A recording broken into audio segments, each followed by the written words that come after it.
अस्सलाम वालेकुम दोस्तों, कैसे हैं आप? ठीक ठाक है। उम्मीद है कि आप लोग जो बखैर वफ़ियत होंगे, ठीक ठाक होंगे।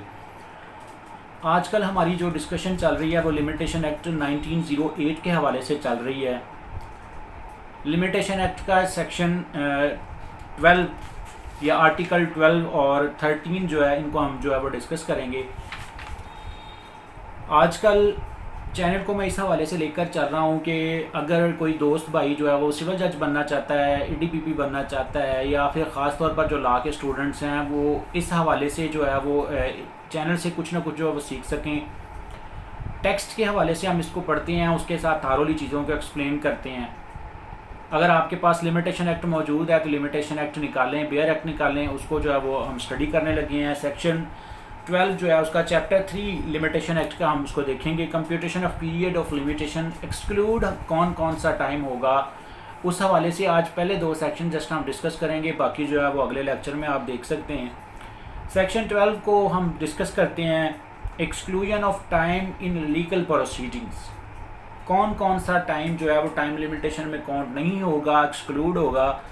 Number 1, in computing the period of limitation prescribed for any suit, appeal, application, the day from which such period is to be reckoned shall be excluded. अब आसानी के लिए मैं आपको समझाता हूँ कि अगर फ़र्ज़ करें 31 मई 2021 को कोर्ट ने एक ऑर्डर किया है जिसकी आप अपील फाइल करना चाहते हैं, वो आपकी नज़र में कंप्यून्ड ऑर्डर है, ठीक है, उसकी आप अपील फाइल करना चाहते हैं। तो चूंकि 31 मई 2021 को वो 3 बजे प्रोनाउंस करती हैं कोर्ट्स नॉर्मली जजमेंट्स, तो 3 बजे ऑर्डर हुआ है तो आप उसी दिन तो अपील फाइल नहीं कर सकते, ना तैयार कर सकते हैं। तो ऑब्वियसली ये दिन उसमें से एक्सक्लूड होगा जो आपका 30 डेज़ लिमिटेशन है या 90 डेज़ लिमिटेशन है।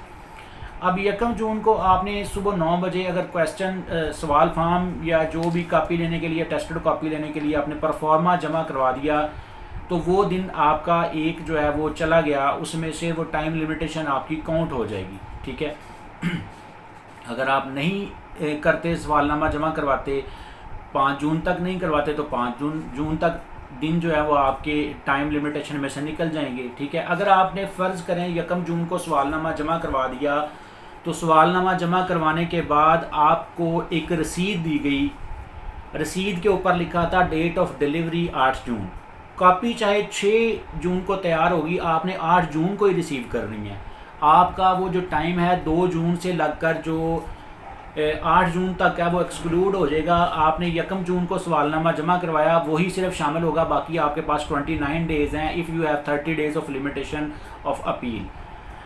और अगर आपको रसीद दी गई थी 8 जून की, आपने 15 जून को जाके रिसीव की, तो आपके जो 7 दिन हैं ऊपर वाले वो आपके टाइम लिमिटेशन में से काउंट होंगे, माइनस हो जाएंगे, ठीक है। इसके ऊपर मैं साइटेशंस आपको अभी दूंगा, थोड़ी देर में पूरी वीडियो आप देखिएगा। अब आगे बढ़ते हैं। In computing the period of limitation prescribed for an appeal, application, leave to appeal and application for review of judgment, the day on which the judgment complaint of was pronounced, जिस दिन judgment का pronounce हुई है, time requisite for obtaining the copy, decree, sentence appeal from reviewed shall be excluded. ये बातें मैं आपको सारी जो है वो बता चुका हूँ कि कौन कौन सा टाइम एक्सक्लूड होगा। Where the decree is appealed from or sought to be reviewed, the time requisite for obtaining the copy of judgment on which it is founded shall be excluded। जितनी देर आपको कॉपी बनवाने में लगी है उतनी देर आपके time limitation में से माइनस हो जाएगी। सब क्लास 4 क्या कहती है? In computing the period of limitation for obtaining for an application to set aside an award, the time requisite to obtaining the copy of the award shall be excluded। अगर award है आपका arbitration का, तो उसकी copy लेने में जितना आपको टाइम लगा वो टाइम भी आपका माइनस हो जाएगा। सब क्लास 5 क्या कहती है? Sub section 2, 3, 4, the time requisite for obtaining the copy, decree, sentence, decree, sentence, order, judgment or award shall be deemed to be the time intervening between the day in which the application for a copy is made and the day actually intimated to the application to the day on which the copy will be ready for delivery। अब अगर आपको delivery के लिए एक रसीद दी गई थी, लेकिन अगर आपने उस दिन नहीं रिसीव की, तो उससे आगे आपकी टाइम लिमिटेशन काउंट होगी। अगर आपने 1 जून को सवालनामा जमा करवाया, डेट ऑफ डिलीवरी 7 जून थी, तो 7 जून तक का टाइम एक्सक्लूड हो जाएगा। अगर आपने कॉपी चाहे 5 जून को बन गई या 6 जून को बन गई, आपने 7 को ही रिसीव करनी है, ठीक है। जिस दिन आपने रिसीव की है उस दिन आपकी जो है वो टाइम लिमिटेशन जो है वो उससे आगे काउंट होगी। लेकिन ऐसा नहीं होना चाहिए कि कॉपी की डेट ऑफ डिलीवरी की रसीद आपके पास मौजूद है या आपको इंटीमेट भी किया गया मैसेज के ज़रिए या फ़ोन करके बताया गया और उसका नकल ब्रांच वालों के पास जो है वो कोई ना कोई एविडेंस भी है डॉक्यूमेंट्री, आप पूरा जून का मंथ जो है वो कॉपी नहीं रिसीव करते, तो that is mala fide on the part of you. ठीक है जी। अब हम साइटेशंस डिस्कस करते हैं इस हवाले से। कुछ साइटेशन है जी आपके पास 2005 SCMR 973 है पेज नंबर। इसमें लिखा गया कि जो टाइम ऑफ डिलीवरी दिया गया था उस डेट पे आपने जाके कॉपी रिसीव करनी थी।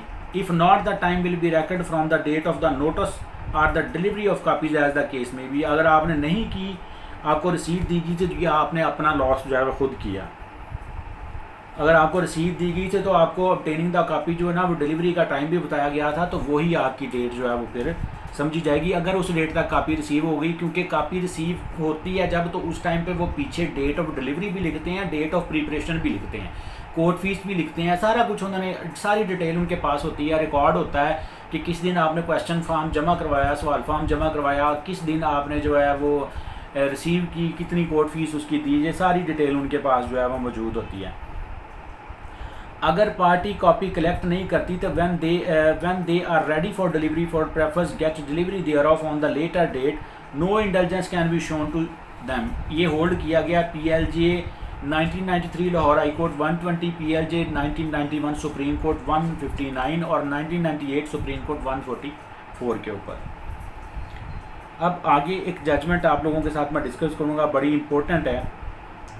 PLD 2009 Karachi high court 247 page number है। इसमें ये होल्ड किया गया the time in such the case consumed between the date of such application and the date of delivery of copies would be deemed as the time requisite for obtaining the copies. High Court set aside the impugned order while treating the appeal to be within time. अच्छा, अगर आपको notice जो एक रसीद दी जाती है कि आपने सवाल फॉर्म जमा कराया, अगर आपको वही नहीं दी गई तो फिर जिस दिन आपने रिसीव की है वहाँ से टाइम जो है वो काउंट होगा। लेकिन अगर आपको रसीद दी गई थी, डेट ऑफ डिलीवरी दी गई थी, तो आप पाबंद थे कि आप जाके चेक करते कि आप क्या कॉपी बन चुकी है या नहीं बन चुकी है। अगर बन चुकी है तो आपने उस दिन ले लेनी है, अगर नहीं बनी तो जिस दिन आप वसूल करेंगे आपने उसे कहना कि यार डेट ऑफ डिलीवरी लिख के दो। जब वो डेट ऑफ डिलीवरी लिख के देगा उतना टाइम आपको एक्सक्लूड हो जाएगा। डेट ऑफ डिलीवरी और डेट ऑफ प्रिपरेशन आपने चेक कर लेनी है। डेट ऑफ प्रिपरेशन आप चेक करेंगे तो अगर वो लेट बनी है कॉपी तो वो आपके पल्ले टाइम नहीं पड़ेगा, आपकी बचत हो जाएगी। ठीक है जी। अब एक मिसाल आपको दूंगा, अगर आपकी लिमिटेशन काउंट हो रही है 1 जून से और आपने सवाल फॉर्म जमा करवाया 1 जून को, आपका एक दिन गया, बाकी 29 डेज़ रह गए। अगर आपने रिसीव किया कॉपी 9 जून को, बनी थी 8 जून को, ठीक है, और आपके पास इंटीमेशन भी मौजूद थी, तो फिर आपका 9 जून का टाइम काउंट हो गया, बाकी रह गए 28 डेज़। अब 30 डेज़ का आपके पास टाइम है। आपने 30 जून को फ़ाइल करनी थी, ठीक है, आपने उस दिन नहीं की, आपने कर दी 3 जुलाई को फ़ाइल, तो जो 7-8 दिन पहले निकल गए थे, अगर आपने 9 जुलाई को या 9 जून को रिसीव की है तो 7 दिन तो उसमें से माइनस हो गए थे। वो 7 दिन जब माइनस हुए तो आपके पास टाइम जो है वो फ़ाइल करने का था 7 जुलाई तक। ठीक है, 7 जुलाई तक टाइम था अगर आपके पास, तो आपकी जो अपील है ना वो टाइम बार्ड नहीं काउंट होगी। अगर आपने 3 जुलाई को फ़ाइल कर दी, आपकी अपील जो है ना will be treated as within time. और अगर एक आधा दिन ऊपर भी हो जाता है तो you have to provide application with the appeal section 5 condonation of delay, तो सफिशिएंट रीज़न के साथ जो है वो फिर भी आपकी जो है वो अपील उसको एडमिट किया जा सकता है। Section 13 exclusion of time of defendants absence from Pakistan and certain other territories. अगर बंदा in computing the period of limitation prescribed for any suit, the time during which the defendant has been absent from Pakistan from territories beyond Pakistan under administration of the federal government shall be excluded। अगर बंदा उस दौरान में पाकिस्तान में ही नहीं है, जिस time court का आर्डर हुआ है, वो ज़रूरी तो नहीं कि आप खुद सुने जाके आर्डर, तो फिर वो टाइम एक्सक्लूड हो जाएगा। जब आप पाकिस्तान आएंगे तो तब जो है वो आप अपील फाइल कर सकेंगे। लेकिन इसमें भी कानूनी जो है वो कबाहतें मौजूद हैं। आप थ्रू पावर ऑफ अटॉर्नी भी अपील फाइल कर सकते हैं। इस चीज़ में पढ़ने की बजाय मैक्सिमम कोशिश करें कि आप थ्रू पावर ऑफ अटॉर्नी जो है, पावर ऑफ अटॉर्नी होल्डर जो है वो आप अपील फाइल कर लें ताकि आप इस तरह की कबाहत से बच सकें। तो उम्मीद है कि आप जो है वो वीडियो को लाइक करेंगे, दुआ में याद रखिएगा। अस्सलाम वालेकुम।